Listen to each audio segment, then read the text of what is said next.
प्रधानमंत्री नरेंद्र मोदी ने गुजरात के भावनगर में समुद्र से समृद्धि कार्यक्रम के दौरान शिप बिल्डिंग क्षेत्र को मजबूत करने और भारत को एक प्रमुख समुद्री शक्ति बनाने के लिए 3 बड़ी योजनाओं का ऐलान किया है। इन योजनाओं का कुल निवेश 70,000 करोड़ रुपए होगा और इससे लगभग 2 करोड़ डायरेक्ट या इनडायरेक्ट रोजगार पैदा होने की संभावना है। मोदी ने अपने भाषण में अमेरिका से टैरिफ और H-1B वीजा की चुनौतियों का जिक्र करते हुए कहा कि भारत को समुद्री क्षेत्र में आत्मनिर्भर बनना होगा और विदेशी निर्भरता कम करनी होगी। उन्होंने जोर देकर कहा कि चिप हो या शिप हमें भारत में ही बनानी होंगी। उन्होंने बताया कि गुजरात में आयोजित कार्यक्रम में कुल 34,200 करोड़ रुपए की परियोजनाओं का उद्घाटन और शिलान्यास किया गया। शिप बिल्डिंग और समुद्री जहाज की ओनरशिप के मामले में भारत वर्तमान में 16वें स्थान पर है और देश में मौजूदा जहाजों में से केवल 7% ही भारत में बने हैं। पिछले वर्षों में भारतीय जहाजों की संख्या में तेजी से गिरावट आई है, इसलिए भविष्य के लिहाज से तैयार रहने के लिए ये 3 योजनाएं शुरू की जा रही हैं। प्रधानमंत्री मोदी ने भारतीय नौवहन क्षेत्र को दोषपूर्ण नीतियों के कारण हुए नुकसान का उदाहरण बताते हुए कहा कि भारत ऐतिहासिक रूप से एक जीवंत जहाज निर्माण उद्योग रहा है। उन्होंने कहा कि भारत के तटीय राज्यों में बने जहाज कभी घरेलू और वैश्विक व्यापार को गति देते थे।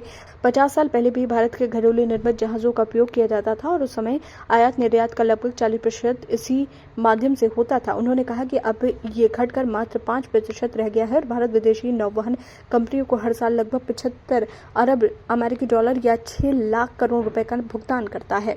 मोदी ने कहा कि पिछले 7 दशकों में विदेशों को भेजे गए धन से उनके नौवहन उद्योग में लाखों नौकरियां बनी, जबकि भारत में ये उद्योग कमजोर रह गया है।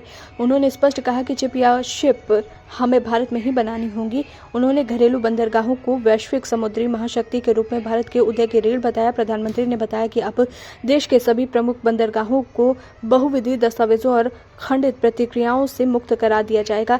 एक राष्ट्र एक बंदरगाह की प्रक्रिया से व्यापार और कारोबार सरल होगा। उन्होंने कहा कि समुद्री क्षेत्र में कई सुधार लागू किए जा चुके हैं और 5 समुद्री कानूनों को नए रूप में पेश किया गया है, जो नौवहन और बंदरगाह प्रशासन में बड़े बदलाव लाएंगे।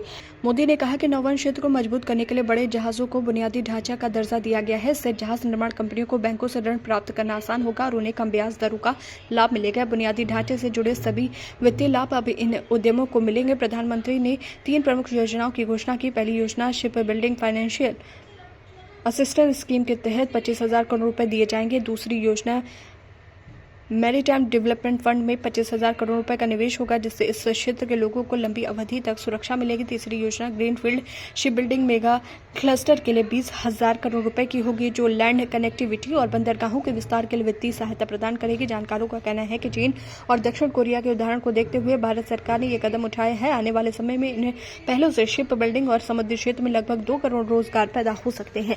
इन योजनाओं को जल्द ही कैबिनेट से मंजूरी मिलने की संभावना है। प्रधानमंत्री ने इस अवसर पर यह भी कहा कि भारत का समुद्री क्षेत्र अब अगली पीढ़ी के सुधारों की ओर बढ़ रहा है और इन योजनाओं से देश का नौवहन क्षेत्र भविष्य में मजबूत, आत्मनिर्भर और वैश्विक प्रतिस्पर्धा में अग्रणी होगा।